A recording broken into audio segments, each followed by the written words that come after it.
England, folks, better this week than last week. 52 points to 13 winners over Japan. I've kind of watched that a little bit late this morning here in NZ. It started at 4 something in the morning. I got up at 5 something to watch it. I stayed up a touch late watching the Women's World Cup final last night. But yeah, we'll go through some key events and stats, and you guys can let us know your thoughts. It's halftime for me in the Wales-Argentina game, so we'll see if we can get this done before that game resumes. Then I can go catch up on the Irish and Fijians and Italians and Australians. There's a lot of rugby on. I haven't even mentioned France and South Africa yet. But yeah, 52-13, a wee bit better from England. Certainly. Poor from Japan though. How many tries did they concede from turnover ball? Goodness gracious me, way too many. A lot. I mean, they're playing some ambitious rugby, but sometimes caution is the better part of valor, right? I mean, Noel was a late withdrawal for England. Kotaro was in. I wasn't complaining about that because I thought he had a pretty good game last week.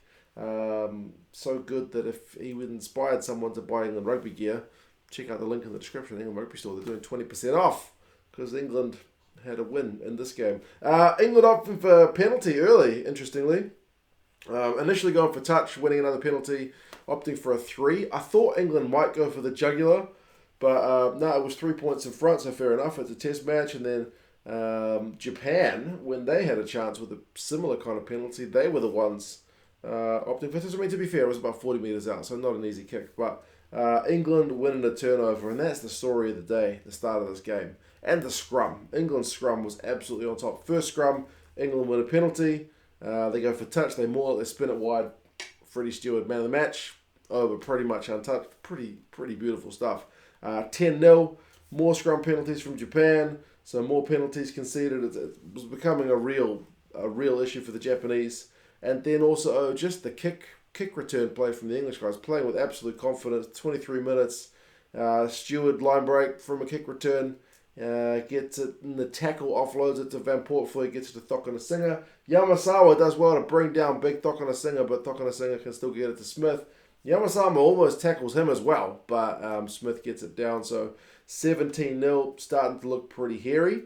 Japan, though, did have kind of their best period of the game from, well, at least for the first half, for maybe the final 10 minutes of that first half, although it's not without its own kind of catastrophic error as well. They go through a bunch of phases. English 22, Poortvliet gets himself offside. Japan opt for 3, so it's 17-3. Interesting call when you're 17 points down, but if you can get another penalty, you can slowly edge your way back into the game. And that's exactly what they do. They almost score a wonder try, Japan, with Leach having the line break, Riley putting the grubber through, and then Jonny May kind of concedes a cynical one for killing the ball. So he gets a yellow card. Japan get another 3 points on the board.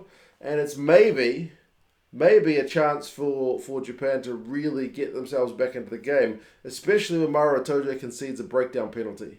So Japan have got a chance, extra man, to get themselves down England's end, maybe get themselves 7 points, and it's back to being game on.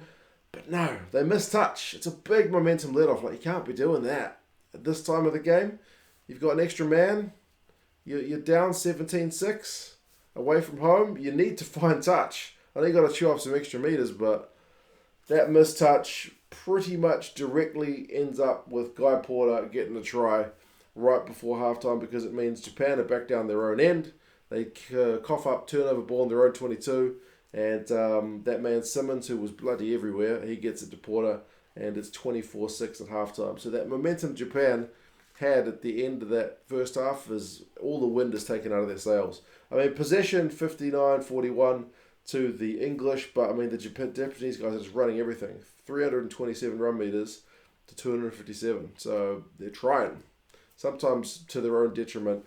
Second half, Japan do opt for a long shot at goal. It's a bit of a weird one, seeing as it's the last kind of minute of the yellow card, but they missed that one, so the yellow card is over. So England actually do pretty well to win the yellow card period, scoring a try to Japan just getting the one penalty. And then, yeah, man, English just punish the Japanese mistakes.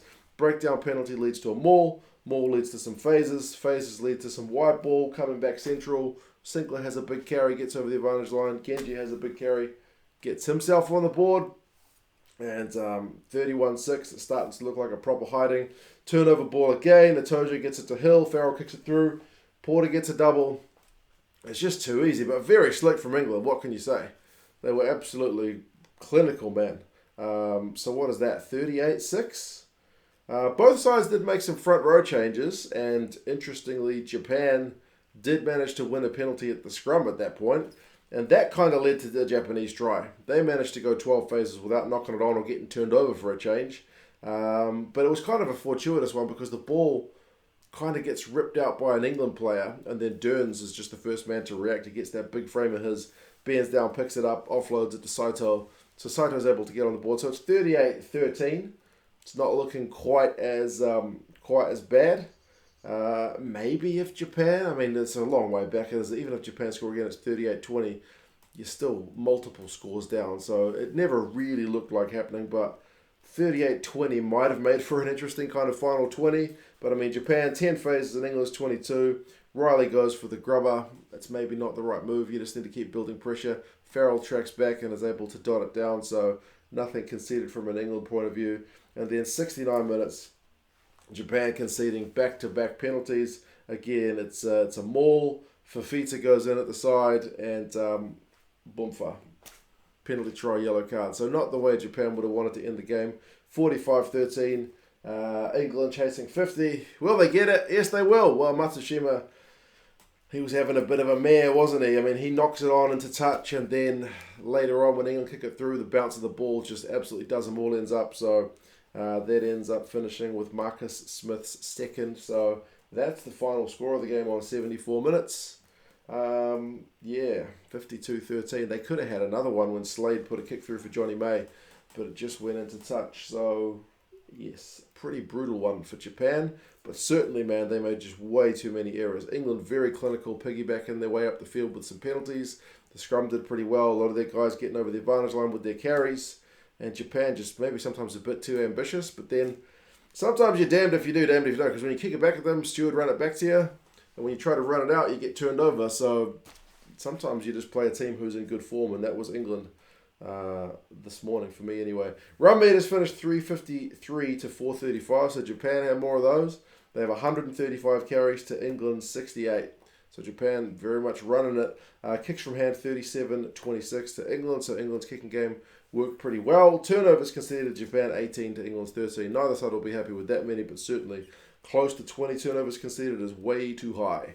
10 penalties conceded to England's 6 as well. England make 181 tackles to 86. So, yeah, just defensively able to absorb that Japanese pressure, get some dominant tackles, push the Japanese guys back, eventually win a turnover and hit them on the break, man. 6 clean breaks to 4. Sam Simmonds, 71 metres, 3 defenders beaten, 18 from 20 tackles. Not bad. Not bad. Tom Curry, 24 out of 26 tackles. Not bad. Leach, 15 carries, 60 metres, a clean break and a defender beaten. Not bad for the old boy. And Jimeno, a bit quieter this week compared to when he played the All Blacks, but still finishes Japan's top tackler, I think, 10 from 11. So, yeah, there you go, folks. I'm about to go resume the English match. The Welsh up against the Argentinians. That's going pretty interestingly. Then France, South Africa await, and then catching up on some games which have already been played, which fortunately I do not know the results of. But there you go, folks. You take care of yourselves. And yeah, I'll talk to you guys again soon. See you later.